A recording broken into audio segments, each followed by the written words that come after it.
Alors, Laïla, tu levais la main? Ouais, Ouais, vas-y. moi. Alors, il y a quelque chose chez Nabil que je voudrais qu'il m'explique. Il y a quelque chose chez Julie qui me semble être un contresens. Il y a quelque chose dans ce que moi j'ai écrit euh, qui est peut-être juste une extrapolation de ma part, mais qui n'est pas exactement dite dans le texte. Donc, je ne sais pas Ok, avec quoi je commence. on commence. Allez, ben on va commencer par le contresens, parce que c'est toujours bien d'arriver à bien s'accorder sur ce que dit l'auteur, et voir s'il y a contresens ou pas. Alors, vas-y, où est-ce que tu verrais un contresens? Alors, quand Julie dit que parle de désincarner, où est-ce qu'elle met le sujet que, voilà, 1, 2, 3, 4, 5, 6, la sixième ligne, je commence la phrase, ainsi la connaissance du monde ne restera toujours qu'une représentation et non une vérité absolue. Celle-ci ne serait accessible qu'à un être désincarné. Alors, mais ce sujet désincarné aurait une analyse froide et distanciée des causalités. Je ne suis pas certaine. En tout cas, tel que moi, je comprends le mot désincarné. Ça serait plutôt l'opposé dont parle Schopenhauer, puisqu'il parle bien du corps et du mouvement du corps, et que cette connaissance passe par le corps. Alors, attends, où est-ce Donc, que je ne tu vois, vois, où est-ce qu'il y a un contresens dans ce que dit Julie, d'après toi? quand elle dit désincarné, la connaissance est désincarnée. Alors, quand elle dit la connaissance est désincarnée, on ne peut pas dire que la connaissance est désincarnée pour Schopenhauer. Celle-ci ne serait accessible qu'à un être désincarné. Exactement. Moi, c'est cette phrase qui me semble être un contresens. D'accord. Euh, Celle-ci ne serait accessible qu'à un être désincarné. 1, 2, 3, 4, 5, la, 6, sixième ligne. ouais, la connaissance du monde. La- euh, voilà, donc c'est là que tu verrais un contresens. Oui, Et donc, c'est dans le fait que Julie émet l'hypothèse que cette connaissance absolue ne serait possible que pour un être désincarné. ouais.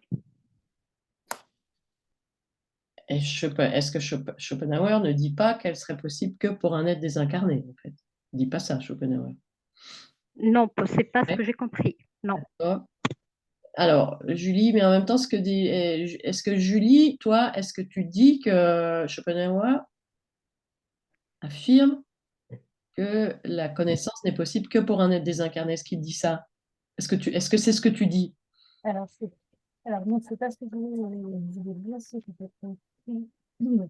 Que j'avais essayé Ah, on d'exprimer. t'entend très mal. Oui, ouais. Ah, Ouais. c'est mieux là? Là? Et Euh, là? vas-y, parle. Ouais, vous m'entendez mieux? Euh, Non, il faut que tu fasses une grande phrase parce qu'on entend le début, mais pas si Ouais, chiant. Et t'entends très là? mal, hein. ouais, vas-y, fais une phrase entière. Alors, vous m'entendez mieux ou pas mieux? Ouais, c'est pas génial, disons, hein. Le son est pas super. Et là, c'est toujours pas mieux? Ah bah là, c'est Ah, c'est beaucoup mieux mieux. Ah, là. voilà, voilà. Il y avait Ouais, un petit réglage à faire, ouais, excusez-moi. Ça y est, c'est tout bon. ouais. Euh, du coup, ce que j'ai compris et que j'ai essayé d'exprimer là, c'est que pour moi, Schopenhauer dit qu'on a une connaissance du monde par nos représentations et qu'au final, on n'aurait pas de vérité absolue parce que celle-ci ne pourrait être accessible que si on avait une vision désincarnée pour le coup. Je suis pas sûre D'accord. si ma reformulation soit plus claire, mais en fait, il faudrait être Dieu quelque part pour avoir une vision dans l'absolu de la vérité des choses sensibles. Ok, alors, attends, j'ouvre à Marilyn. Ok. Alors, donc, ce que nous dirait, d'après toi, Schopenhauer, c'est qu'une connaissance absolue n'est pas possible. Et en fait, ce qui m'a fait dire ça, c'est quand il parle du pur sujet connaissant, une Ouais, tête d'angélé sans corps. voilà. Voilà, en disant qu'au final, ce serait accessible. Cette vérité en sorte absolue n'existerait pas, puisqu'elle ne serait accessible qu'à une tête d'angélé, donc à quelqu'un de Mhm. désincarné, et qu'au Mhm. final, le monde et la connaissance ne nous est accessible que par nos représentations et donc par le corps. Alors, le corps. Ok. Alors, on va reprendre ça. On va reprendre ce passage-là pour essayer de comprendre ce qu'il veut dire par cette tête d'ange ailée. Bonsoir, Marilyn. Bonsoir. Voilà, donc on est en train de reprendre le texte et puis on vient de voir et une question qui se pose par rapport à ce qu'a écrit Julie. Est-ce que pour atteindre une connaissance absolue, est-ce qu'il faudrait être désincarné? Donc on cherche à interpréter le passage où Schopenhauer nous parle de cette tête d'ange ailée. Donc c'est au début du texte. Et je vous laisse le relire et me dire ce que vous comprenez. Oui, c'est vrai que les phrases sont longues. Donc c'est la première phrase, hein. Je la relis. En réalité, il serait impossible de trouver la signification cherchée de ce monde qui m'apparaît absolument comme ma représentation, ou bien le passage de ce monde en tant que simple représentation du sujet connaissant à ce qu'il peut être en dehors de la représentation si le philosophe lui-même n'était rien de plus que le pur sujet connaissant, une tête d'ange ailée sans corps. Alors, qu'est-ce qu'elle veut dire, cette phrase qui est assez longue?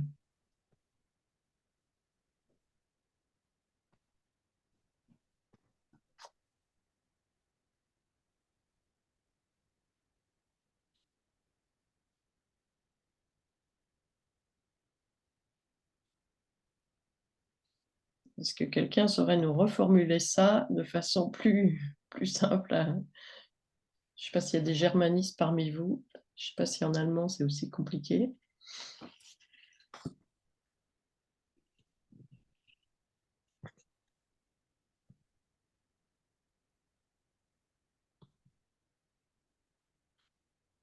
Alors, si jamais vous levez la main, parce que je suis entre le texte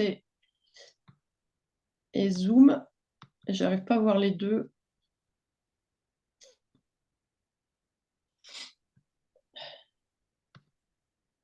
J'essaye de... si ça marche.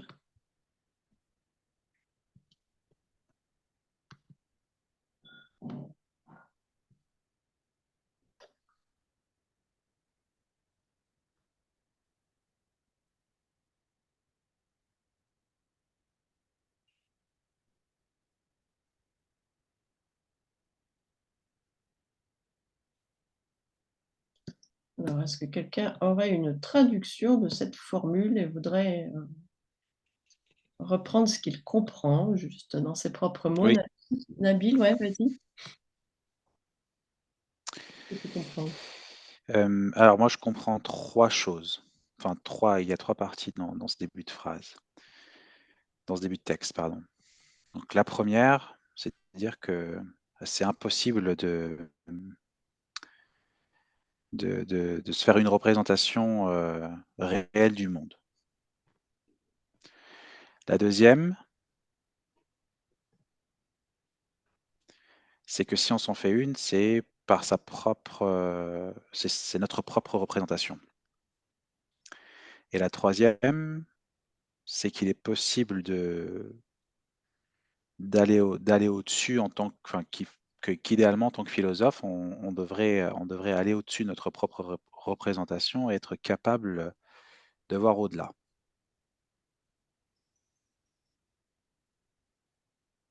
Donc je répète, donc premièrement, il dit que c'est impossible de comprendre le monde tel qu'il est.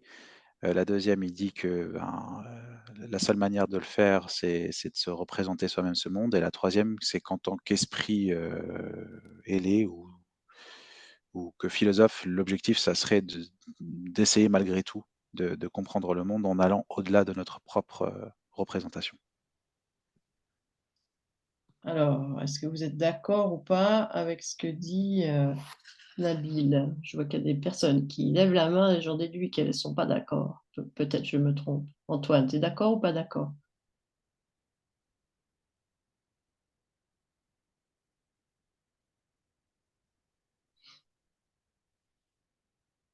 Ah, Oui, oui. Ben, je pense que déjà, la première partie, ce n'est pas une représentation, mais la signification. C'est-à-dire que la représentation, elle existe, elle est possible, mais ce que l'on se représente ne, n'est pas la vraie signification recherchée, on ne peut pas le savoir. Donc il y a une différence entre signification et représentation. Mhm. Et, la dernière partie, Alors, attends, je reprends juste ce que tu dis. La signification, on ne pourrait pas la connaître, elle nous échappe. En revanche, la représentation, ben, j'en ai conscience, c'est ça? ben oui, on Oui, a une oui, représentation. Oui. ok, oui, Puisque- d'accord. Mhm. et, et après, là où je ne saisis pas trop ce que dit Nabil, là, cette histoire de la tête d'ange ailée, c'est très perturbant ça, parce que le philosophe serait donc une tête d'ange sans corps. Oui, mais alors justement, est-ce qu'il dit que le philosophe est une tête d'ange sans corps ou que justement il n'est pas une tête d'ange sans corps? Il dit Voilà. quoi? N'était rien de plus que le pur sujet connaissant. Alors, qui peut Donc le faire. pur sujet, Est-ce que là, Schopenhauer nous dit le philosophe est je ne sais plus comment il dit, une tête d'angélé sans corps, ou que justement il n'est pas ça? Qu'est-ce qui comme il n'est pas ça, il peut pas comprendre la signification. C'est ça? C'est ça, hein, donc comme il Pour n'est pas pour ça, pouvoir accéder à la signification, il faudrait être, mais il il ne l'est faudrait, pas. mais il n'est pas, le philosophe n'est pas un pur sujet sans corps. On est bon là-dessus? Hein, donc, Mhm. il nous dit qu'il n'a même pas à Mhm. chercher à l'être, ça n'aurait ni queue ni tête, hein, le philosophe est un être corporel, et donc, il ne peut pas avoir accès peut-être à cette signification, mais en revanche, il a accès à des représentations. Mhm. On est bon si on dit ça? Ça va? Ouais. Ok. Ben moi je suis un peu gêné. Pourquoi cette tête d'ange ailée sans corps, quoi? Alors, pourquoi cette tête d'Angélé sans corps? Qui Ouais. pourrait répondre à qu'est-ce que c'est, qu'est-ce que ça peut dire, ce truc-là, qui voudrait. Pourquoi il prend cette image? Oui, Nathalie? Pour moi, c'est juste une imagination, quelque chose d'imaginaire, une hypothèse. Oui, c'est ça. Voilà. Une Ce hypothèse. serait une vue de l'esprit, comme ça, on imaginerait un être qui serait omniscient, qui pourrait tout voir. Et en fait, ça correspond pas ni aux philosophes, ni aux êtres humains sur Terre. Donc, Voilà. c'est Donc, impossible. une hypothèse impossible, en fait. Il Mm. imagine une hypothèse impossible. Comme parfois on imagine un dieu, justement, un dieu désincarné. On peut imaginer ça, mais pour Schopenhauer, ça n'a aucun sens. C'est une imagination. D'accord? Du coup, alors, est-ce qu'il y a un contresens dans ce que disait Julie ou pas dans sa formulation?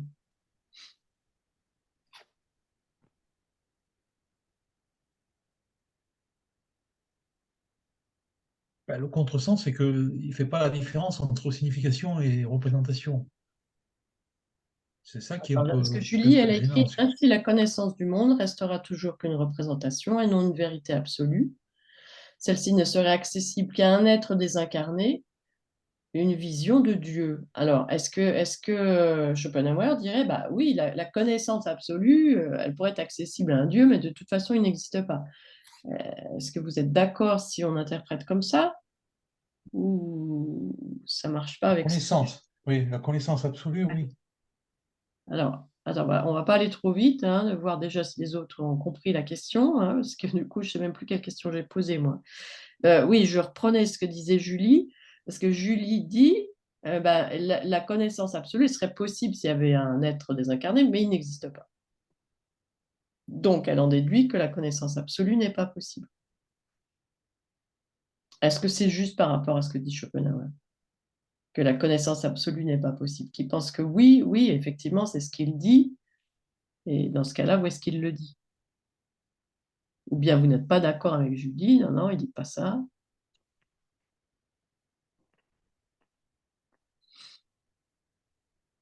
Alors, Nabil, tu es d'accord ou pas d'accord avec Julie? Alors, je ne suis pas d'accord avec Julie. Ouais. Donc, tu dirais que pour Schopenhauer, la connaissance absolue est possible. Oui. Ouais, ok. Alors, où est-ce qu'il dit ça? Il le dit d'une manière alambriquée, mais si on regarde les 4 premiers mots, il dit en réalité, il serait impossible, blablabla, et ensuite il met un si. Le philosophe lui-même n'était rien de plus que le pur sujet connaissant. Ensuite il continue, mais en fait il a la racine dans le monde, blablabla. Mhm. Donc c'est juste que la phrase est trop longue, mais ce qu'il dit dans cette phrase, c'est il est impossible sauf si, et ensuite il explique comment. C'est pour ça que je pense que Julie a D'accord. tort. Ouais. Alors, maintenant, il faudrait. Si cette connaissance absolue est possible, alors quelle est-elle? Ou comment on y accède? Oui, Julie?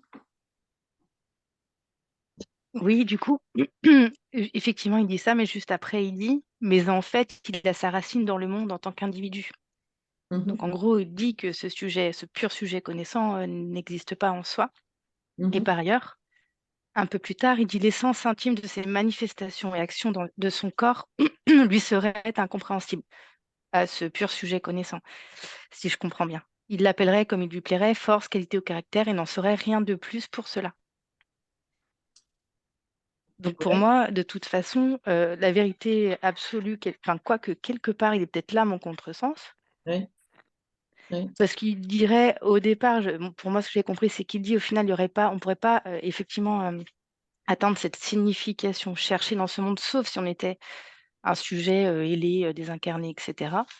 Mais en revanche, finalement, même lui-même, en tant que sujet désincarné, ne pourrait pas accéder à cette vérité absolue, puisque finalement, il ne serait pas en mesure de comprendre ce que vit le corps. Enfin, j'avais pensé par exemple à la Ouais. douleur, voilà, si on ne Oui. l'expérimente pas, on ne sait pas. Et oui. Donc le Mhm. contresens pourrait être en fait à ce niveau-là plutôt. Ouais. Ok. Donc, tu vois toi-même ton contresens là.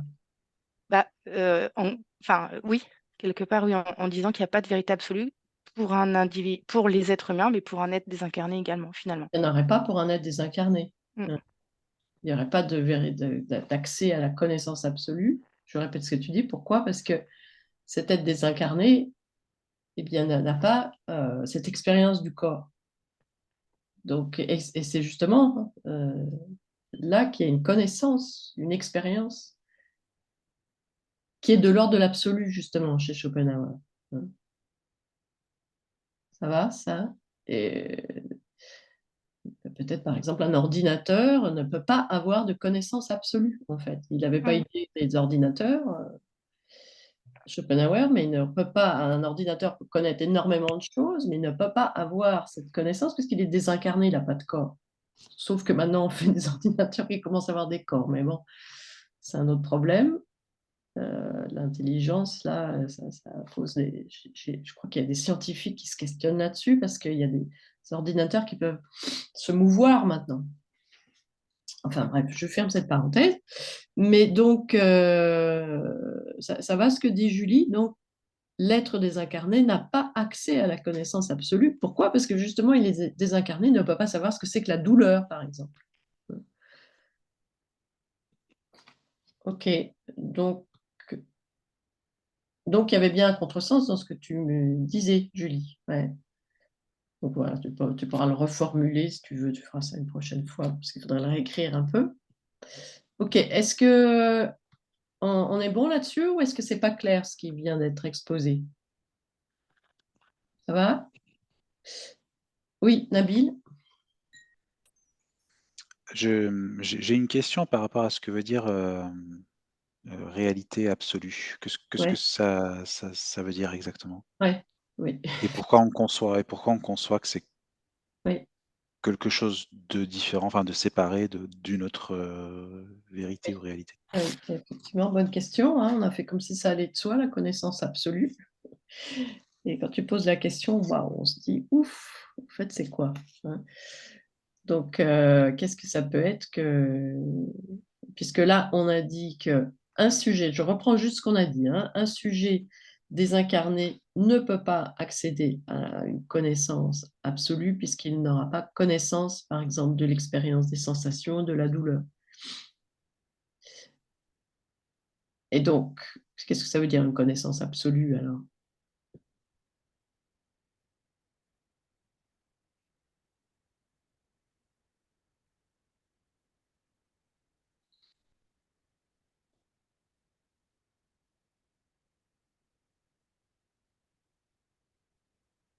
Oui, Nathalie?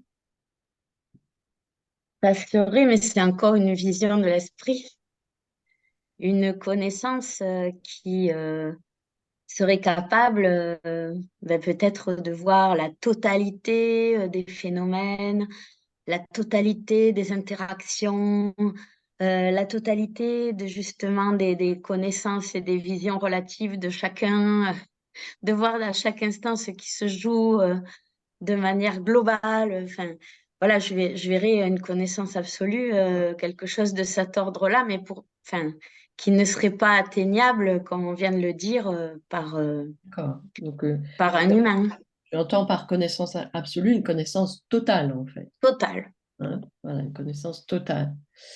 Alors, ça peut vouloir dire ça, hein, connaissance totale. D'ailleurs, il me semble que le philosophe Hegel, c'est comme ça qu'il entendrait connaissance absolue, connaissance totale. Plus rien n'échappe à mon savoir. Est-ce que c'est dans est-ce qu'il y a des personnes qui comprennent connaissance absolue d'une autre manière?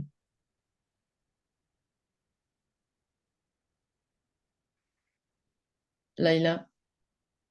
Euh, c'est un peu confus. Je vais essayer de voir comment je peux dire mon idée. On essaye de le faire au plus clair, hein, parce que déjà, Ah le oui, c'est cas, ça. c'est compliqué. Moi, j'ai pensé que la connaissance totale serait peut-être un exemple de connaissance totale, pourrait peut-être être un peu ce qu'on appelle ou ce qui se rapproche de l'intuition. C'est pas nécessairement qu'il passe par le corps. En tout cas, on le sent pas physiquement dans le corps nécessairement, comme par exemple la douleur qu'on pourrait sentir dans le corps, et qui fait que on sait quelque chose. Mhm. Et on n'arrive pas à dire d'où est-ce qu'on le sait, mais on le sait, par exemple. Ok. Ça serait peut-être ça. Mais en même temps, j'étais en écoutant Nathalie et en t'écoutant, j'étais en train de me dire que euh, euh, euh, même la Ouais, douleur, oui. ouais. Et peut-être en rajoute pas, parce que déjà, ce que tu as dit, c'est assez clair. Là, si tu en rajoutes, je crains qu'on se perde. Bah, c'est-à-dire que je doute même de cette histoire de il faudrait que ça passe par le corps. Maintenant, je me rends compte que la connaissance doit passer par le corps, la douleur. Peut-être qu'il y a une autre façon de connaître la douleur Ah à ben, part le corps. On n'en est-ce sait qu'on peut rien. connaître la douleur donc en ayant un corps? Est-ce qu'on Je peut... sais pas, est-ce que les morts connaissent la douleur? On n'en sait rien, par exemple. Non, non, cet Oui, état, oui. est-ce que dans cet état, on peut connaître autre chose? En fait, on n'en sait rien tant qu'on est vivant. Et donc, c'est parce qu'on n'en sait rien qu'on ne peut pas l'exclure Ok. nécessairement. Ouais. Alors, attends, parce que là, tu ajoutes des choses, parce que la question, c'était qu'est-ce que c'est que la connaissance absolue? Hypothèse de Nathalie, ça serait une connaissance totale. Déjà, est-ce que Schopenhauer parle d'une connaissance totale? On connaît tout. Est-ce qu'il parle de ça dans le texte? Nathalie, qu'est-ce que tu en penses?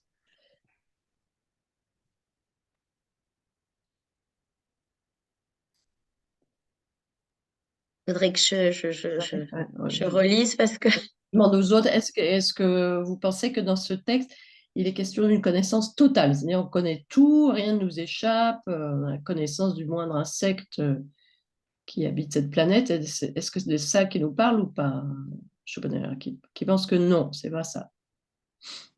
Antoine, tu penses que c'est pas ça?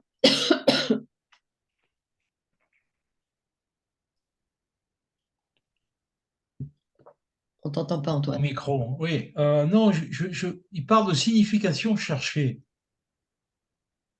Et Donc, donc, la signification versus la connaissance absolue, Donc la connaissance absolue dans ce texte, c'est pas connaître le moindre brin d'herbe ou je sais pas. Ben, lui, il dit signification D'accord. de Mais ce c'est pas monde. connaître la totalité, ce serait pas ça. En fait, c'est quoi ce monde? Attends. Alors, donc la connaissance absolue, c'est pas pour répondre à La la question que tu as connaissance dit. absolue, c'est quoi? Quand on parle de tout Non, connaître, non. Est-ce que c'est tout connaître ou est-ce que ça serait parce que Laïla, elle nous a emmenés sur une autre piste, si vous l'avez suivi. Elle n'a pas parlé de tout connaître, Laïla. je n'ai pas trop capté ce qu'elle C'était dit. joli comme ce que tu as dit, Laïla. Je ne sais pas si tu t'en souviens toi-même. Oui, Ouais. alors si je peux donner peut-être, si c'est plus simple, peut-être, dans le tout début du texte, il parle de la signification cherchée et puis il parle ou bien le passage de ce monde. Et j'ai l'impression que de la connaissance dont il est question, c'est plus relatif au passage dans ce monde, pas la signification cherchée de ce monde. Parce que moi, je vois qu'il y a bien il met où. C'est comme s'il y avait deux choses. Et j'ai plus l'impression que par la suite, il est plus question de, de l'expérience de ce monde, le passage de ce Ouais. monde. Alors, oui. Et moi, je fais la différence avec la signification du monde. Attends. Ouais.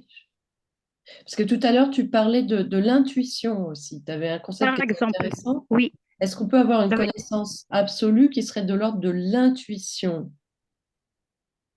Tout à l'heure, c'est de la piste sur laquelle tu nous emmenais. Alors, si on garde ça déjà, est-ce que ça peut avoir du sens? Et qu'est-ce que vous comprenez de ça?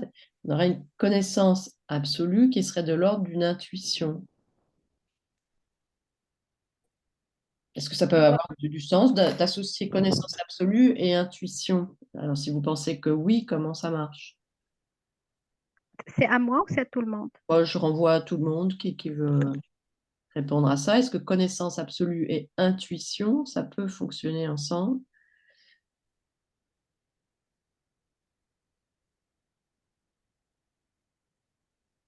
Julie? Bah, j'aurais tendance à dire que non, parce que l'intuition émerge en fait des sommes d'expertise pour un individu donné, donc circonscrit à son corps, à ses représentations propres. Et donc, du coup, on s'éloignerait de ce qu'on a décrit comme étant la connaissance absolue. Tu dirais que c'est subjectif l'intuition, c'est ça ou... C'est propre à un sujet, effectivement. Ouais, ok. Alors, ensuite, donc ça, il serait pas question d'intuition dans ce texte.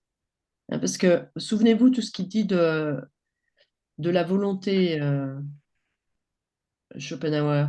C'est-à-dire il y a deux ordres de connaissances dans ce texte.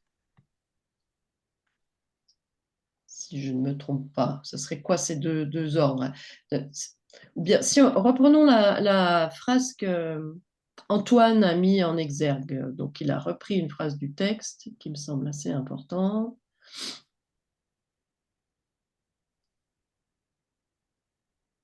Donc, il a repris une phrase: le sujet de la connaissance par son identité avec le corps devient un individu. Dès lors, ce corps lui est donné de deux façons toutes différentes.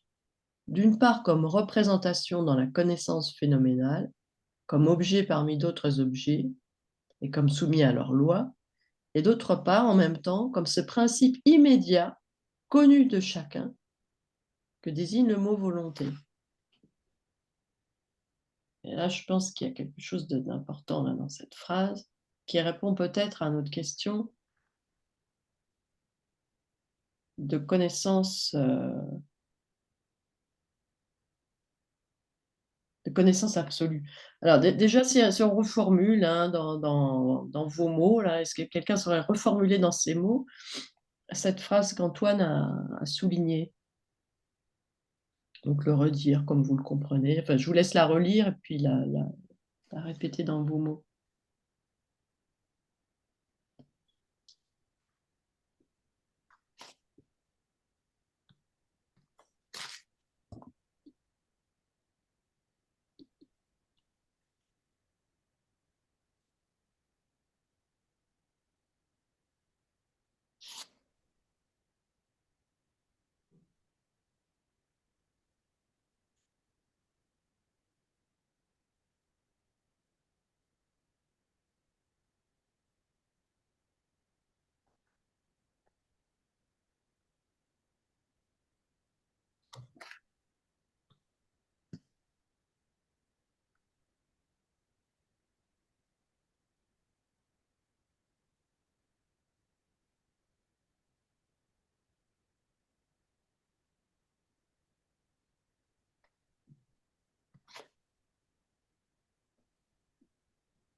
Ouais, Nathalie, tu peux faire ça?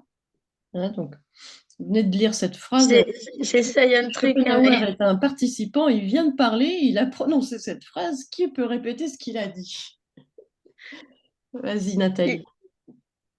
c'est ce qu'Antoine a pointé, c'est qu'en fait, on connaîtrait notre corps comme un objet soumis à des lois. Donc là, ça serait une connaissance en fait réflexive, je pense, rationnelle, voilà, où il y a de la réflexion qui vient. Et d'un autre côté, on se connaîtrait de manière donc immédiate. C'est le mot immédiat. Donc, Mhm. peut-être ça reprendrait l'intuition de Laila. Mhm. Donc, ça ne passerait pas par l'intellect ou par la réflexion.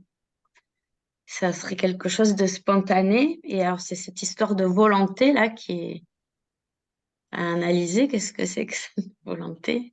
Ouais, bon, alors, peut-être on peut creuser. Mais ça va déjà ce que dit qui pense qu'elle a commis un contresens par rapport à ce que dit Schopenhauer? Non?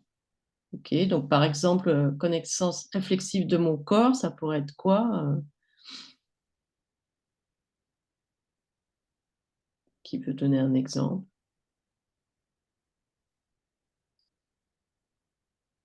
Non, vous n'avez pas de connaissance réflexive, tu as dit connaissance réflexive, donc Je sais que si je ne me mets pas des vêtements, logiquement, je vais avoir froid. alors Et après, d'un autre côté, j'ai froid. ok. Est-ce que ça marche? Ce serait ça la connaissance réflexive? Je sais que si je Je sors simplifie. sans vêtements, il y a une loi qui fait que bah, voilà, je suis soumise à la loi du chaud et du froid, mettons. Donc mon corps est soumis à cette loi.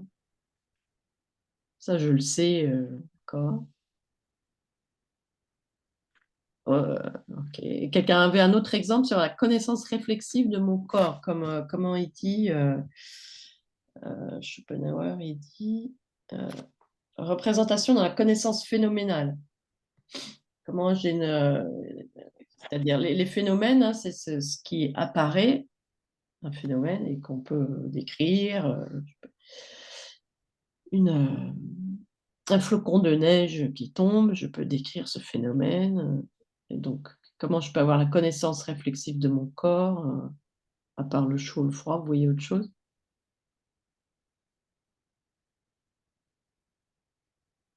Non, vous voyez rien. Donc, vous n'êtes jamais allé chez le médecin, vous n'avez jamais fait d'échographie, bon, peut-être pas les messieurs, mais ou d'IRM, ou vous êtes d'accord que si je fais, il me semble que ça peut marcher comme exemple. Si je fais une IRM, ben voilà, j'ai une connaissance extérieure de mon corps. Oui, Nabil? Je pense que le mieux, c'est de comparer réflexive et immédiate et d'avoir un exemple concret. Et du coup, bah, connaissance réflexive, c'est par l'analyse, et réflexion et immédiate, pardon, c'est ben, par une idée, par une intuition directe. C'est comme ça que je ferai la différence. Ouais, alors, je ne sais pas si tu dis idée, ça porte un peu à confusion, parce que il y a l'expérience que je fais de l'extérieur. Je sais pas, moi, je vois une image d'un scanner, enfin plutôt la connaissance extérieure, c'est pas une expérience, pardon. Et puis il y a l'expérience immédiate que je fais de la douleur, par exemple. L'expérience immédiate, ça serait tiens une pomme. L'expression, la réflexive, ça serait de se dire tiens, cette pomme pourrait être bonne en purée, par exemple. Ouais, alors est-ce que... Ouais, attends, parce que là, on parle de notre corps, hein, de rapport à notre corps. Parce que la pomme, justement, on ne peut pas faire l'expérience de qu'est-ce que ça lui fait quand on la croque.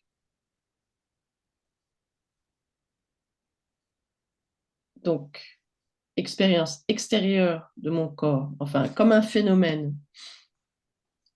Donc, je sais qu'il est soumis à des lois. Ouais, qui peut nous éclairer là-dessus, Antoine? Mais moi, je vais aller au sexe. C'est-à-dire Oui. que toutes les caresses, tout le ressenti extérieur de la relation et quelque chose qui va au-delà, qui est plus interne au corps. Oui, oui, Donc là, il y a deux Mm. aspects de phénomènes qui sont sur le corps, mais l'un peut se produire sans l'autre. C'est-à-dire qu'on peut, sans le rapport, on va dire, intime et le vécu externe du corps, avoir un ressenti qui est corporel D'accord. Donc, il y a et sexuel, quoi. Il y a un C'est le- ressenti qui peut être de plaisir dans le cas de la Mm, sexualité. mm, mm, Il y a un ressenti, et ça, on est dans l'expérience immédiate du corps. mm. Tu peux toujours te décrire ton ressenti, tu ne vas pas le ressentir pour autant. Oui, mais tu Si peux, on tu peux décrit, avoir un ressenti sans oui, le oui. côté. Tu peux, je pense, avoir un ressenti sexuel sans rapport sexuel. Attends, parce Ah, qu'on qui est parle un de la truc. connaissance extérieure phénoménale et de l'expérience intérieure. Donc, connaissance extérieure, si on continue sur la sexualité, on pourrait très bien décrire qu'est-ce qui se passe pendant un orgasme, par exemple. Oui. Je crois que même, il y a déjà des gens qui ont cherché à voir qu'est-ce qui se passe dans le cerveau. Enfin bon, on peut le Mm, décrire de l'extérieur, mais c'est oui. pas parce que tu le décris de l'extérieur que tu vas le vivre. Hein. Ça marche pas comme ça. Ben, moi, je Pas parce que comprends tu décris le que. cerveau voilà, qui est tout ce qui se passe dans le corps, que tu le vis. Donc, tu as la connaissance extérieure, puis tu as le vécu intérieur, mais Mm, c'est deux choses très différentes, quoi. Ouais. oui. Ça marche. On dit il y a ces deux aspects pour le corps de l'être humain. Hein. Mhm, On parlait de l'orgasme, on peut parler de la souffrance. On peut tout à oui. fait décrire qu'est-ce qui se passe. Là, il s'est cassé la jambe, etc. Ses nerfs sont atteints. Mais si je dis ça, j'ai pas mal. Mais par contre, éprouver la douleur, c'est autre chose. Hein, donc, il y a une connaissance extérieure et une connaissance intérieure. Mhm, c'est ça, oui. On est bon là-dessus. Alors, est-ce que maintenant, cette connaissance intérieure qu'on a dans le plaisir ou la douleur, est-ce que c'est de l'ordre est-ce qu'on peut dire que c'est de l'ordre d'une connaissance, enfin, c'est de l'intuition alors? Parce qu'on n'a pas besoin d'un raisonnement pour l'éprouver. C'est de la volonté aussi, je crois, Alors, qu'il exprime, quoi, la ouais. volonté. Non, ouais, déjà, est-ce que ça peut marcher avec l'intuition? Est-ce que c'est de l'ordre de l'intuition dans le sens où l'intuition, c'est une vérité à laquelle on accède sans raisonnement? Hein, puisqu'on a deux façons d'accéder à la vérité, c'est par démonstration, il y a un raisonnement, mais aussi par intuition, ce sont des choses auxquelles on accède immédiatement. Donc, ces expériences du plaisir ou de la douleur, elles sont immédiates. Pas besoin de raisonner pour le savoir que j'ai mal à la jambe. Ou que Mais j'ai... c'est des ressentis plus que de l'intuition, quand même. Hein. Alors, ouais, du coup, on est dans du ressenti. Ce serait quoi la différence entre ressenti et intuition? Ou quel est le lien? Ouais, Laïla? Je reprends l'exemple qu'a donné Antoine pour la caresse. Il y a la caresse, donc il y a l'aspect physique de ce que je ressens pour Oui. moi, qui est physique, qui est une connaissance, on va dire, extérieure physique. Mais il y a peut-être ce qui peut être ressenti comme n'étant pas très juste dans la caresse et qui n'est ni de l'ordre et qui n'a rien à voir ni avec le plaisir ou le déplaisir ou la violence. C'est des choses qui peuvent être vécues peut-être plus par des femmes ou même aussi par des hommes, je n'en sais rien, mais où tu perçois, donc ce n'est pas un ressenti. Ce n'est pas du tout un ressenti, il n'a rien à voir ni avec le plaisir ou la violence ou la douleur ou l'agression, rien de ce côté-là. Et extérieurement, tout se passe très bien, mais qu'on peut quand même avoir quelque chose, je ne sais pas si on peut, c'est pas nécessairement un ressenti, c'est comme une information où il y a quelque chose qui n'est pas juste. Alors, je ne sais, c'est peut-être Alors, très précis ce que je raconte. C'est peut-être rare, je l'espère rare en tout cas, mais c'est comme ça. Donc, pour moi, l'intuition n'est pas un ressenti. Je suis d'accord avec Antoine, ce n'est pas du tout un ressenti. C'est plus de l'ordre d'une information qui arrive, qui ne vient pas de l'intérieur du corps, qui n'est pas effectivement le fruit d'une analyse ou d'une synthèse ou un savoir Ok. académique Alors, ou attends, livré. parce qu'il faut Voilà. te suivre là. Moi, j'ai pas tout suivi, hein. Je ne sais pas qui a suivi Laïla. En tout cas, nous, on cherchait on a parlé de l'intuition. On est d'accord là-dessus, c'est que l'intuition, elle nous fait accéder à une forme de vérité sans raisonnement. Déjà, Oui, ouais, on est d'accord. d'accord. Et après, on a dit que le plaisir et la douleur, on a mélangé un peu sensation et intuition. Puisqu'on a dit, bah, quand j'ai du plaisir, je le sais. Quand j'ai de la douleur, en principe, je le sais, je n'ai pas besoin de raisonner. Oui. Et là-dessus, toi, tu nous as dit que tu n'étais pas d'accord, mais moi, je n'ai pas compris ce que tu as dit. Alors, qui a compris Laïla? Que ce n'est pas un ressenti. C'est tout. Donc là où on est, la distinction que je fais, que l'intuition, pour moi, n'est pas un ressenti. D'accord. Ok. L'intuition n'est pas un ressenti. Pour toi. Oui. Ensuite, on va voir les autres. Vous êtes d'accord, pas d'accord? L'intuition. Antoine, tu es d'accord ou pas d'accord? Je suis d'accord, mais je comprends parce qu'elle est revenue sur l'exemple que je donnais, et je perçois que on peut avoir l'intuition que ce qui se passe n'est pas sincère, par exemple.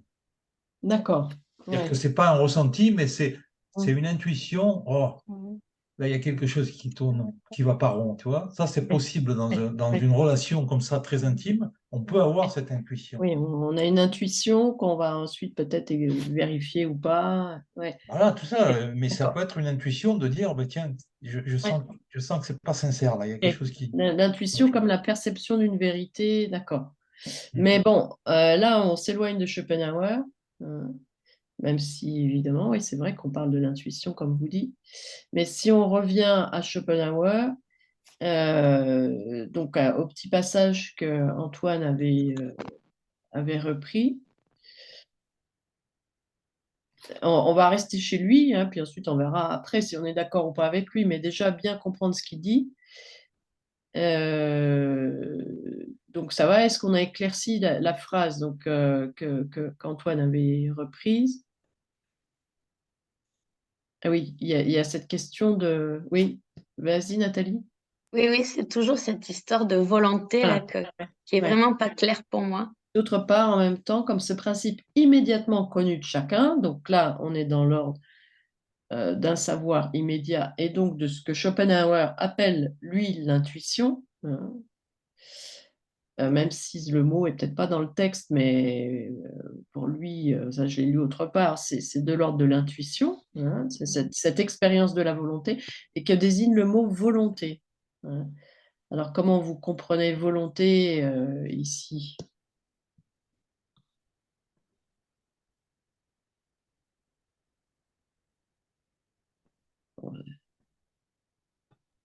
Ouais, Quelqu'un aurait une hypothèse pour le mot volonté, comment vous le comprenez? Bon, et peut-être il faut, si vous vous souvenez un petit peu de ce que j'avais dit à propos de la volonté chez Schopenhauer, parce que si vous voulez juste ce passage-là, ça, c'est pas évident quand même à comprendre.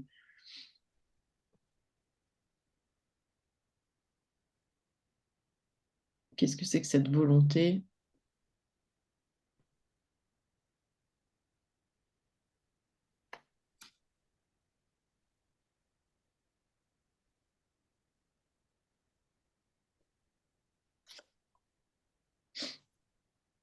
Marilyn, ouais.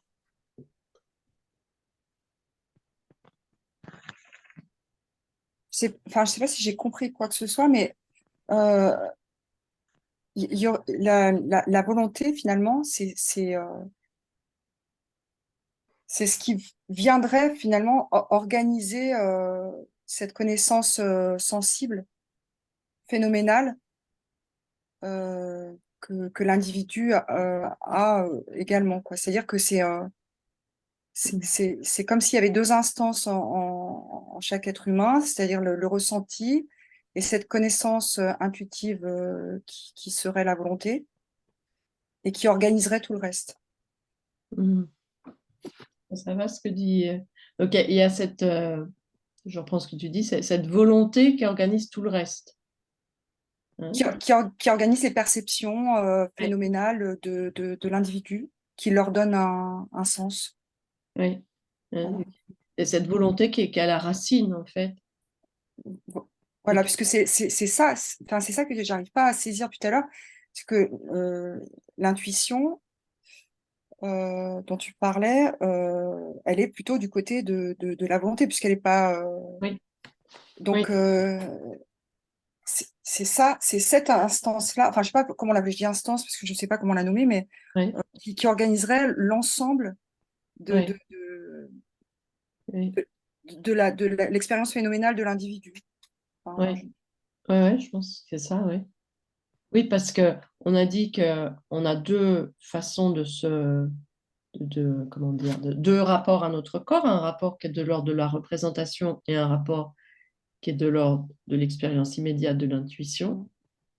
Mais elles ne sont pas complètement séparées, en fait. Ces deux rapports ne sont pas séparés, comme tu le dis.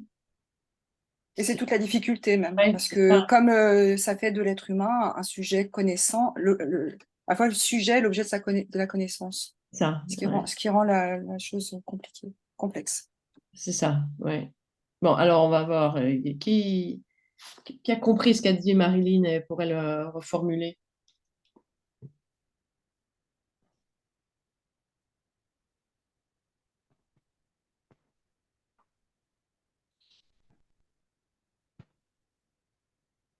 Ah, ouais. Vas-y, Nabil.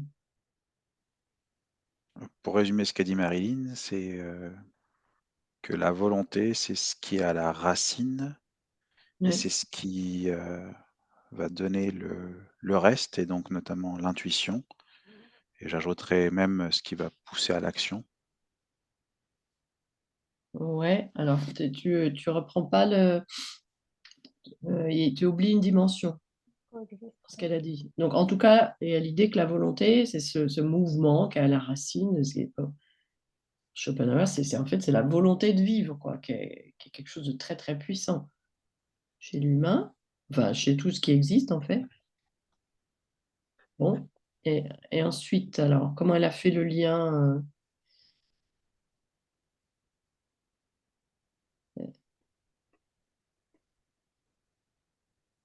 non. Bon, ben, Marilyn, est-ce que tu peux reprendre comme tu l'as formulé? Je crois avoir dit que c'était que quand chaque être humain, on peut trouver deux instances, celle qui permettent qui permet une connaissance, une qui permet une connaissance sensible, phénoménale, euh, et une autre qui serait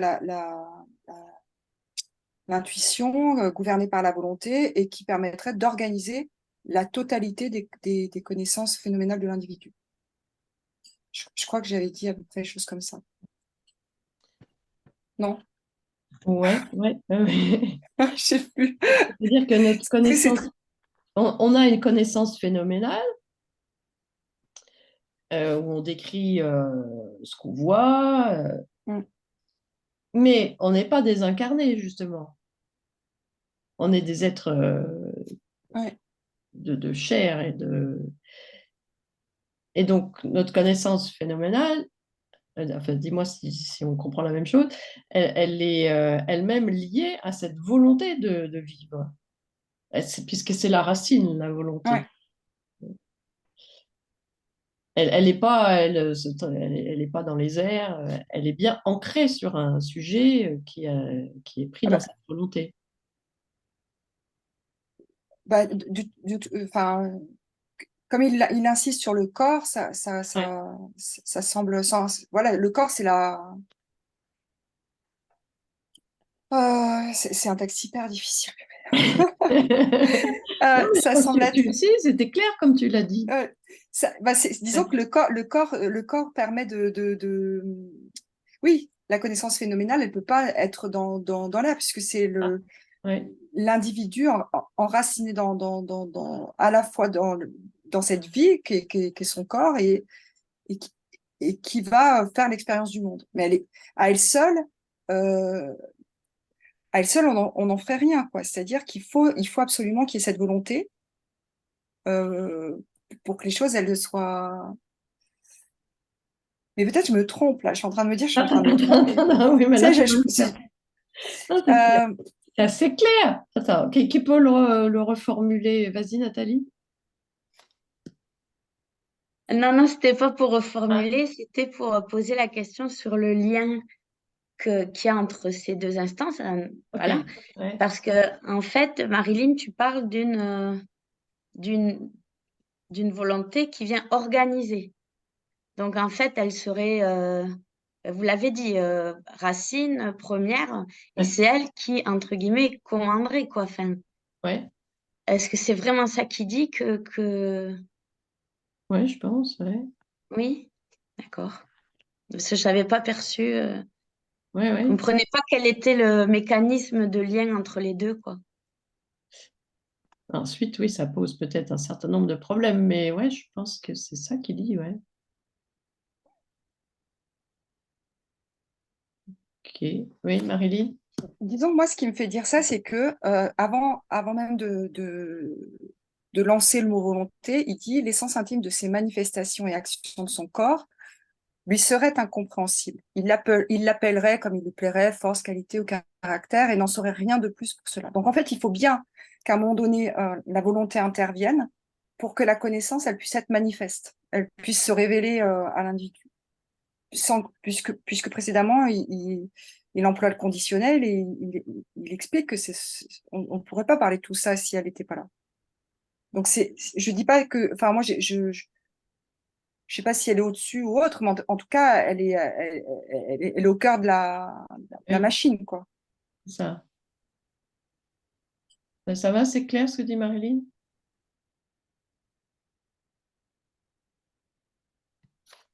Alors, une personne qui lève la main. Antoine, c'est pourquoi faire?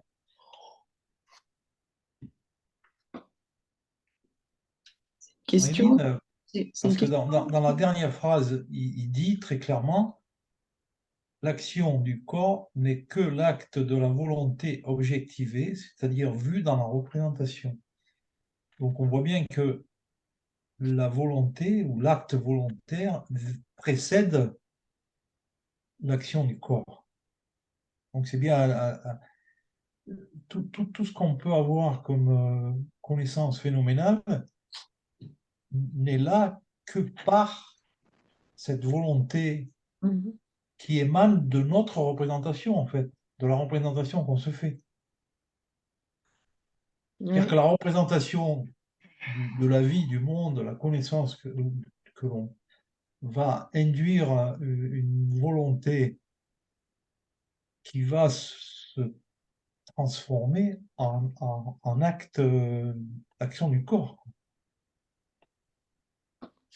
L'action du corps vient par la volonté qui, elle, vient de la représentation du monde qu'on se donne. Ah, ben, là, tu as beaucoup parlé, du coup, en tout cas, moi, tu Ouais, m'as perdu, hein. L'action ça du t'est corps perdu. n'est que l'acte de la volonté, c'est-à-dire vu dans la représentation. Alors, comment vous comprenez cette phrase? Donc, ouais, ouais, vas-y, Laïla. Je comprends que c'est plutôt la volonté qui est à la base. Ouais. Donc, la volonté à la base. C'est la volonté qui est à la base qui donne Ouais. après l'action du corps. Donc, la volonté à la base, elle va s'objectiver dans des actions du corps. OK. Et la représentation, qu'est-ce qu'elle vient faire là-dedans?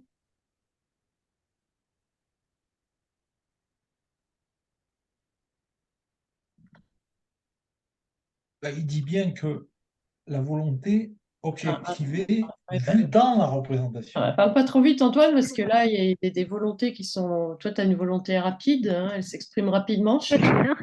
Non, mais bon, ce que je lis, c'est qu'il dit, Non, mais que attends, la attends, volonté. parce qu'il y avait Marilyn aussi qui. Ouais, Attends. excuse-moi.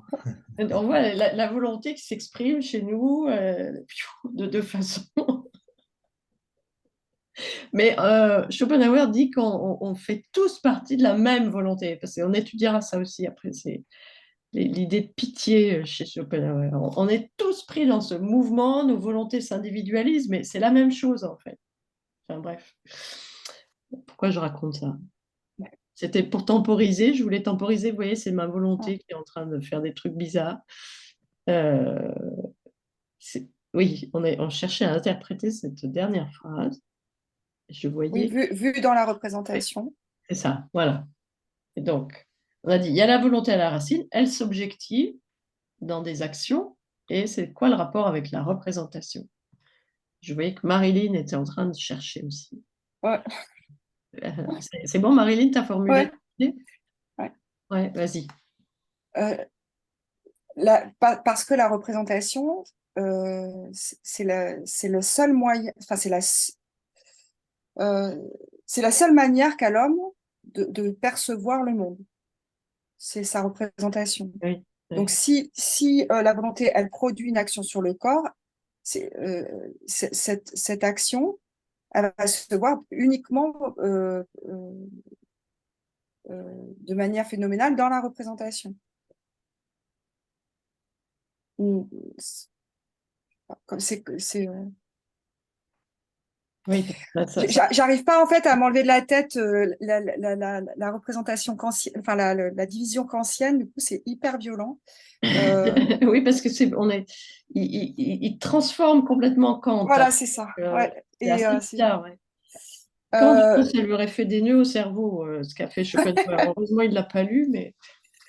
Voilà, donc je dirais que l'action du corps, elle est visible dans la représentation, c'est la seule manière qu'a l'homme de pouvoir expérimenter le monde, c'est de voir le monde. Se le représenter, ouais. Voilà, c'est une représentation. Ouais, ça.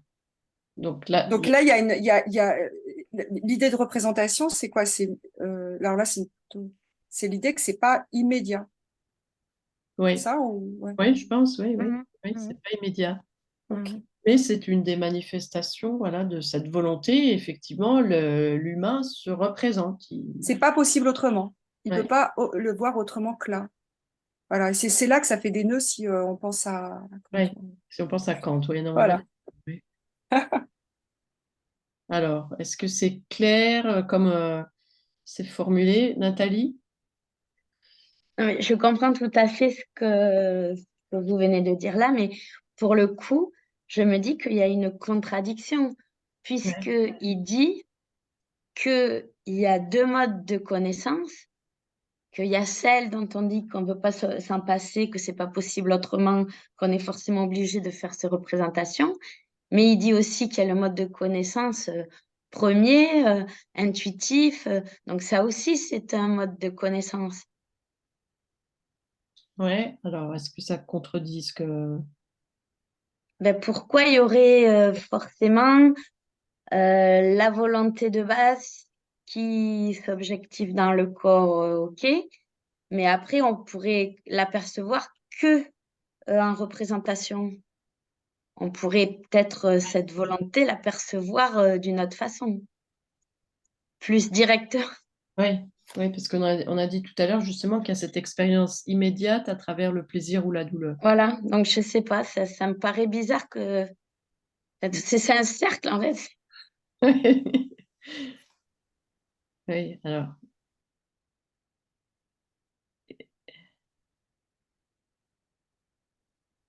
Et précisément, mais je crois que on ne peut pas en parler en fait, peut-être, de cette expérience immédiate.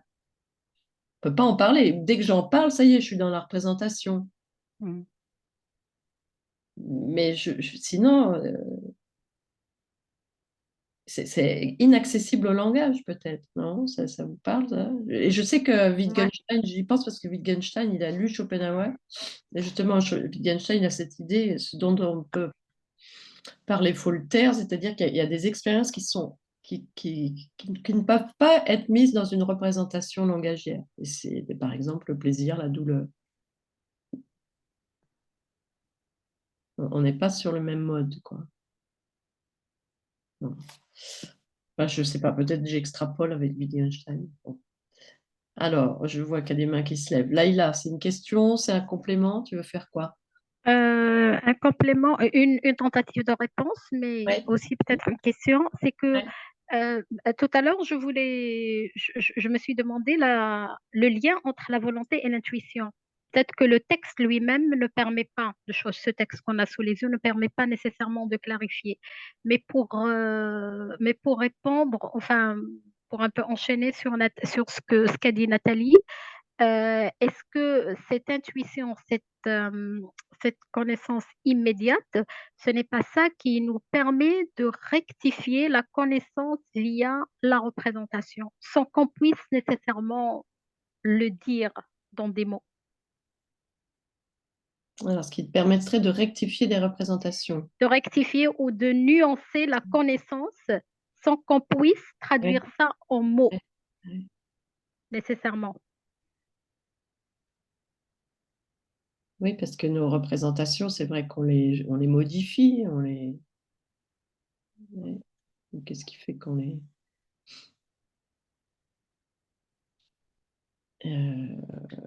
je sais pas. Mais j'aimerais bien qu'on retienne la question que je Oui. pose. Oui, Le lien entre Le la lien volonté et l'intuition chez entre la Schopenhauer, volonté, qu'il fait, Ouais. qu'est-ce qu'il en fait? Quel lien fait-il entre la volonté et l'intuition? C'est Et ça ta l'intuition. question. Ok.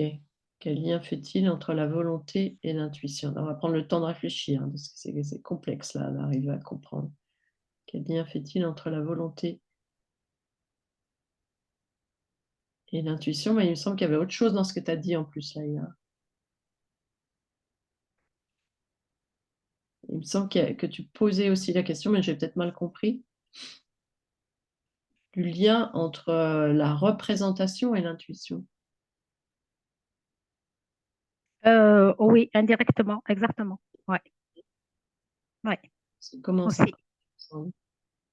Aussi, effectivement. Marilyn, tu as des réponses à ces questions? Je crois que ça va être difficile de dormir cette nuit, hein, mais alors, hypothèse, puisqu'on parlait de la représentation comme l'idée que même si j'éprouve de la douleur ou du plaisir, c'est par le corps que je fais l'expérience du monde. Donc, je suis toujours dans un rapport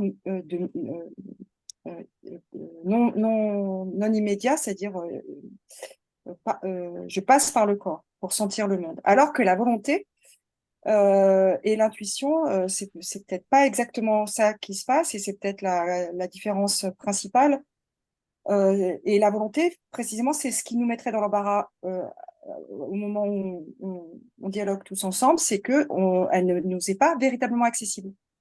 Elle est là, elle nous met en mouvement comme une sorte d'élan vital. Elle pose un principe, un premier, et puis on ne peut la saisir qu'à travers la représentation, c'est-à-dire ça devient impossible. Mais on la postule là comme celle qui nous permet d'avoir des accès. Enfin, alors, du coup, l'intuition, qu'est-ce que ça. Pourquoi il distingue l'intuition de la volonté? C'est ça que. Alors, attends, parce que là, je sais pas ce que tu as dit. Oui. Donc, tu nous dis que la volonté, tu as dit ça dans tous tes propos, là, que la volonté, on n'y accède pas directement, c'est ça? Voilà, elle est là, mais on a un rapport peut-être immédiat à elle, mais on peut pas la penser. Ouais. On n'y a pas accès. Pas Est-ce qu'on par la peut. représentation, mais on y a Ouais, accès. par la ouais, voilà. Mais alors, du coup, ce serait peut-être corporel. Peut-être, je sais pas. Alors, je sais pas. Mais en tout cas, nous, comme on a une expérience du monde qui est de l'ordre de la représentation, il y a, et qui est donc un rapport qui n'est pas immédiat, c'est voilà. Alors, c'est l'intuition qui m'embarrasse. Ouais. Bon, alors je ne sais pas si on a répondu, Naïla. Moi, ce que tu dis, c'est que on a un accès immédiat à la volonté, mais on a du mal à on peut pas se la représenter en fait. Mais on a un accès immédiat Voilà. Ouais, à travers le fait d'être vivant. ouais. Il donne des exemples, Schopenhauer, de la volonté de vivre extrêmement forte. Vous êtes menacés, on a tous peut-être plus ou Ouais. moins fait l'expérience que de l'instinct de survie, quoi. Et c'est très très fort. Et d'ailleurs, Ouais, c'est peut-être de cet ordre-là. il y a quelque chose, une pulsion de vie dont on fait tous plus ou moins l'expérience, mais et ça, on se le représente pas vraiment, quoi, peut-être. Ouais. C'est une expérience très forte. Bon. Et donc la question de Laïla, c'était c'est quoi le lien entre, j'ai oublié, entre la représentation et la volonté? C'est ça, hein? Et la volonté et l'intuition. Et l'intuition. Quel est le lien entre la volonté et l'intuition, le lien entre la représentation du monde et l'intuition? Ouais, ouais. Nathalie, tu as des réponses? Bien sûr. Non, mais je me disais par rapport à l'intuition, est-ce que l'intuition, ce serait pas justement la volonté qui est à un moment perçue? C'est-à-dire qu'à un moment, il y a une prise de conscience. Mhm. Mais comme ça, sans le vouloir, hein. Mhm. Elle arriverait comme ça à notre conscience, cette volonté, sous forme de l'intuition. C'est une hypothèse, hein, là. Eh oui. Ok, donc ça répond le lien entre intuition et volonté. Par moment, on a l'intuition de cette volonté à travers des expériences. C'est ça? Ok. Enfin, on en prend conscience. Ouais, peut-être. Est-ce que ça marche Alors, de survie? Ça vous est déjà arrivé d'être dans une situation où c'est votre instinct de survie qui répond? Ça nous arrive parfois dans des situations un peu dramatiques, mais parfois au volant, ça arrive. Ça nous est tous arrivé en conduisant à un moment où on est tout près de l'accident et il y a un instinct, c'est peut-être de cet ordre-là. ben, là, moi, je distinguerais quand même l'instinct de survie qui Ouais. serait vraiment, à un moment donné, là, c'est vraiment, si la volonté, c'est cette force de vie, Ouais. donc qui nous prendrait comme ça. Mais par rapport à l'intuition, Ouais. ça serait plus fin, quoi. Ouais. Ouais. Ça serait moins un moment Ouais. moins un moment où il faut vraiment s'en sortir. Où Ça l'instinct de serait un peu, survie apparaît très clairement. Ouais. ouais, ça serait un peu comme ça, un feeling Peut-être, ouais. Ok. toujours présent, quoi. Pas que dans les situations Ouais. de vraiment de danger. Ok, donc intuition momentanée de cette volonté, quoi. Ouais. Ok. Et puis, donc, on posait la question aussi du rapport entre la représentation et l'intuition.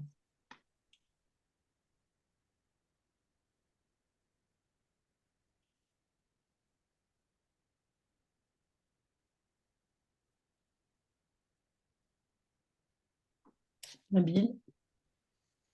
De manière un peu simple, la représentation, c'est un terme général qui va englober l'ensemble des expériences, alors que l'intuition, c'est juste un élément particulier de cette représentation.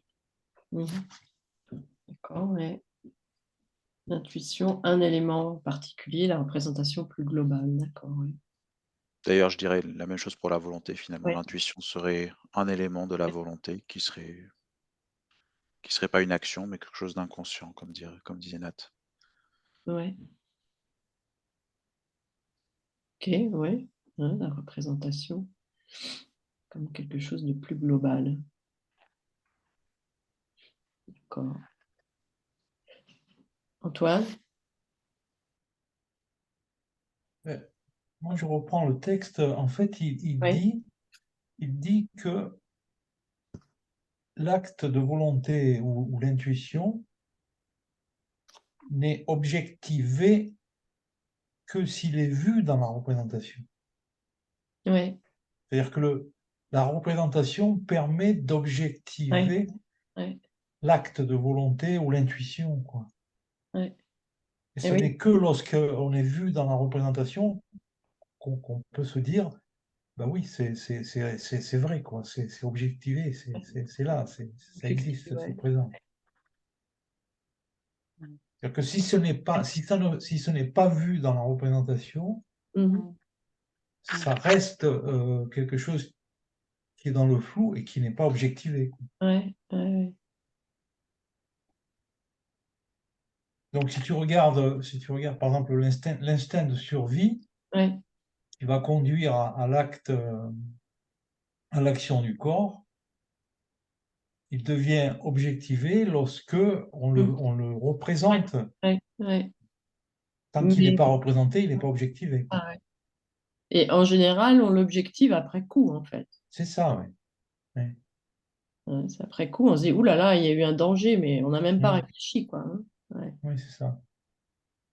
Et je crois que, oui, enfin, je suis sûre même, Schopenhauer, c'est un philosophe déterministe. C'est-à-dire, on est poussé par notre volonté, par nos émotions, et c'est toujours après coup qu'on les rationalise. Et il est très proche de Spinoza là-dessus, et je crois que c'est même vérifié scientifiquement, en fait. Nos décisions, elles sont prises avant qu'on en ait conscience, ce qui semble un peu fou à C'est ça. penser. Mais ça devient objectivé à partir du moment où après coup, Ça, où on on en le prend voit dans la conscience. représentation. Ouais, quoi. ouais. Oui, Laïla? Donc, je déduis de ce que dit Antoine que l'intuition a besoin de la représentation pour être objectivée. Et c'est apparemment ce que le texte dit. Mais dans ce cas-là, il ne fait pas nécessairement partie de la représentation, contrairement à ce qui a été dit précédemment par Nabil, Oui, dans ce cas-là, oui, puisque en fait, elle oui, dépend. oui, Si elle oui. dépend, c'est qu'elle n'est pas nécessairement un élément. Oui. C'est comme si quelque chose qui vient de l'extérieur et que c'est la représentation, c'est le réflecteur qui permet d'en Ouais, prendre conscience. Et ouais. donc, elle ne ferait pas partie de la représentation. Non, non, alors elle en serait Nécessairement, pas nécessairement. pas nécessairement, ouais. Ouais. Ah bah Alors, si, parce qu'elle est nommée à ce moment-là. Si elle ne fait pas partie de la représentation, elle n'est pas nommée. Du coup, ce n'est pas une intuition, c'est autre chose. C'est quelque chose qui n'est pas manifesté. Du coup, du moment où on dit ah, c'est une intuition, bah bim, ça fait partie de la représentation. ça y est, on est Sauf dans que- la représentation, ouais. Voilà. C'est une forme d'inconscient. Schopenhauer, il dit vu dans la représentation. Mhm. Donc cette Oui, volonté ou cette intuition, elle est vue, donc elle est dans la représentation. oui, mais elle Et ça, pourrait ne pas l'être, ouais. Après coup. Elle Ouais. est vue après. ça fait penser quand même au rapport du conscient et l'inconscient Oui, psychanalytique. oui, oui, oui. Ben oui, oui. Tant que ça n'est peut-être pas représenté, ça reste dans l'inconscient, du coup. Ouais. Je Ça pense ne que veut pas dire qu'elle n'existe pas. ça ne veut pas dire que ça n'existe pas. Ça veut juste dire qu'elle n'a pas été vue et C'est ça. objectivée. Ouais. Et je crois que Freud, c'est pas mal. Il a lu Schopenhauer, hein, pour sa théorie de l'inconscient. Ouais. Bien, ouais. Nabil? Et du coup, pour revenir à la question initiale que j'avais sur la connaissance absolue, Ouais. on avait essayé de le définir de deux manières. Est-ce Ouais. que grâce à notre discussion aujourd'hui, là, ce ne serait pas ça justement la connaissance absolue selon Schopenhauer, c'est de prendre conscience de cette volonté? Ouais, je pense. Oui, oui. Je crois que c'est ça, oui. Oui, oui. Donc le programme, c'est ça, le programme de Schopenhauer, c'est dit prenez conscience de De votre cette volonté, volonté ouais. et Ouais, comme ça, ouais. hmm. Alors ensuite, chez Schopenhauer, il y a des conséquences éthiques après, parce que j'en prends conscience pour Schopenhauer pour l'arrêter, en fait, pour la mettre à distance le plus possible, puisque cette volonté, elle est aveugle et destructrice. Elle nous mène à l'absurde. Donc il a une vision. Là-dessus, Nietzsche va s'opposer complètement à Schopenhauer. Mais lui, il a une vision, cette volonté nous mène à la destruction. Elle est aveugle et absurde. Donc, donc il faut que j'en prenne conscience pour, dans la mesure du possible, la mettre en retrait. Parce que si je ne le fais pas, on aboutit au chaos, tout le monde voulant accomplir sa volonté, c'est la grosse pagaille parce que nos volontés sont contradictoires et ça aboutit à la destruction généralisée. Oui, Nathalie? Si tu rentres dans un anarchisme. C'était pour poser une question parce que c'est bien une volonté involontaire. Ouais, Oui, oui, c'est une D'accord. volonté involontaire, C'est ouais. bien. Ouais, Non, non, mais ouais, c'est bien un ouais. truc qui nous Oui, c'est ça porte qui sans est pas qu'on... facile. Ok. Le terme Oui, oui. porte à confusion parce que c'est une volonté involontaire, c'est une volonté qui s'empare de moi malgré moi et sur laquelle je ne peux pas grand-chose tant que je la fais pas passer justement peut-être dans mes représentations et que je la conscientise pas.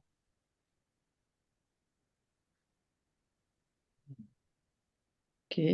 Autre chose là-dessus? Bon, on va bientôt s'arrêter hein, parce que là, les cerveaux, ils ont, Ils sont ils ont bouillants, là. brûlé. Oh là là. Il va falloir un petit temps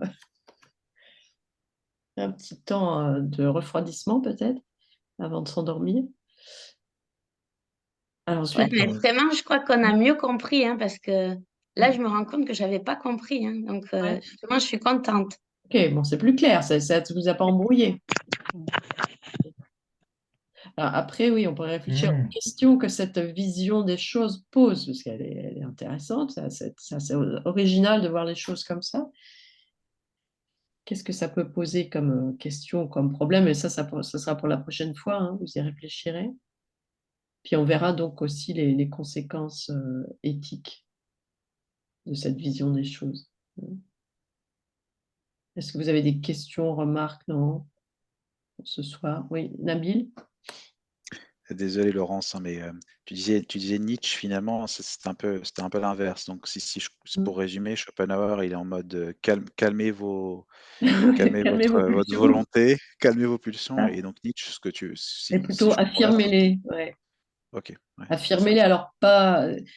Alors ensuite, évidemment, ça aboutit à des interprétations de Nietzsche des fois qui sont vraiment du genre le surhomme, le nazi, qui dézingue parce qu'il est fort, il dézingue tous les faibles, quoi.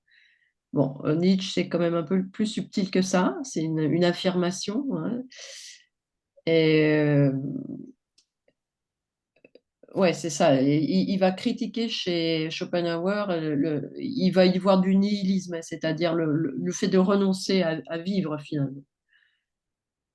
Donc c'est vraiment deux visions. Moi, j'ai du mal à trancher. Quand j'étais jeune, je trouvais Nietzsche passionnant, puis en vieillissant, c'est peut-être selon les âges. Maintenant que je suis plus vieille, Schopenhauer me parle davantage, mais bon. Parce que quand on est jeune, on a plein d'énergie, alors on est peut-être nietzschéen, mais le nietzschéisme, ça a pu. Alors je dis, si les nazis l'ont interprété comme ils l'ont interprété, je sais pas, enfin, je ne pense pas du tout que Nietzsche était nazi, hein, mais de fait, ils l'ont quand même interprété avec cette volonté de puissance. Ouais, enfin, je sais pas. En tout cas, mais ça, on pourrait faire aussi une lecture de Nietzsche. On avait déjà fait, mais on pourrait reprendre la lecture de Nietzsche, qui est tout à fait intéressant, mais qui s'oppose à cette vision-là. Est-ce qu'il faut affirmer la volonté de vivre, au contraire, la mettre en retrait pour laisser place aussi, chez Schopenhauer, à une dimension contemplative qui n'est pas dépourvue de joie finalement, et un rapport de compassion et de pitié pour les souffrances humaines. Alors Nietzsche, il n'aime pas trop la pitié non plus. Hein. Donc il y en a vraiment deux façons de voir très, très différentes. Et en même temps, Nietzsche a été un très grand lecteur de Schopenhauer.